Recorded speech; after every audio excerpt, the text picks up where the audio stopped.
Nawaz, Lib Dem candidate for Hampstead and Kilburn. How's your day been? Take us through polling day for you. Right, so, I mean, it's been a long day, as you can imagine. We've been out all day. The tactic is to sort of have a high visibility presence in the constituency, make sure people see you, they get a chance to talk to you, go visit the polling stations, thank all the tellers who've been, marking kind of, all the numbers of people that have been voting.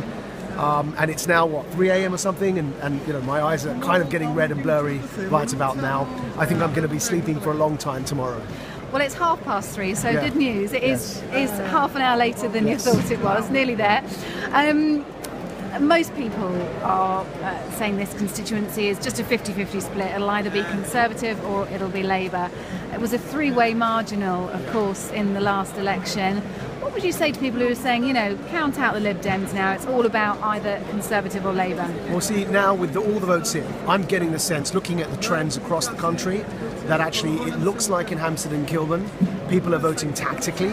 And those who are on the centre-right of the Liberal Democrats, it looks like they could have supported the Conservatives because they didn't want a mansion tax. Those on the centre-left could have lent their votes to Labour because they didn't want more austerity. It looks like people are voting tactically across London and across the country.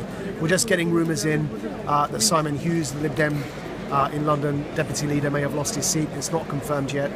It looks like there's a squeeze. Jim Murphy lost to the SNP.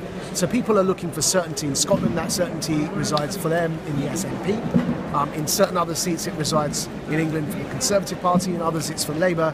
And yes, we're just being terribly squeezed. It's not all bad news. I think we'll have a large bloc in Parliament, but also actually I think it's an opportunity for Liberal Democrats to reflect going forward on how we want to define ourselves as a party. And I have been campaigning on this notion that we've got to visibly stand for some principles. Voters have to be able to associate us with certain core principles. For me, that would be liberty. It would be a freedom of speech. It would be human rights. It would be a very assertive liberalism. But I think unless we get that branding correct, people won't really be able to know what we stand for, and it's easier to squeeze us as a result. So this election a real chance for the Lib Dems to reform, to start afresh? Well, it has to be. It's there's no use me pretending it's good news. It's not good news.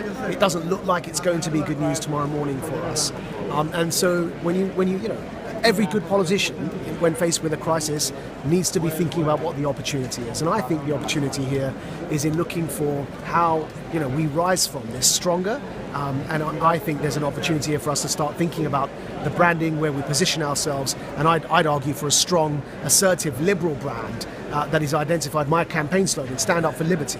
And actually, if you look at that campaign, we attracted cross-party support. I've had, the editor of the Jewish Chronicle, Stephen Pollard, not a Lib Dem voter, endorsing me. I had today in the Times, David Aronovich endorsing me.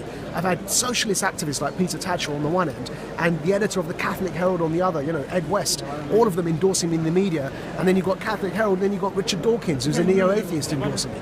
That kind of cross-party support, which actually, if you think about the most successful politics, Tony Blair, minus the Iraq War, of course, we're able to attract people from across the political spectrum, and it's because people are beginning to associate what we stand for. So I think that actually my message, when I've been campaigning on this Stand Up for Liberty slogan, has actually demonstrated the sort of spectrum of people we can attract to the Liberal Democrats, and that's an opportunity I'd like the National Party to follow. We talk about an opportunity, just finally, an opportunity for a change of leader.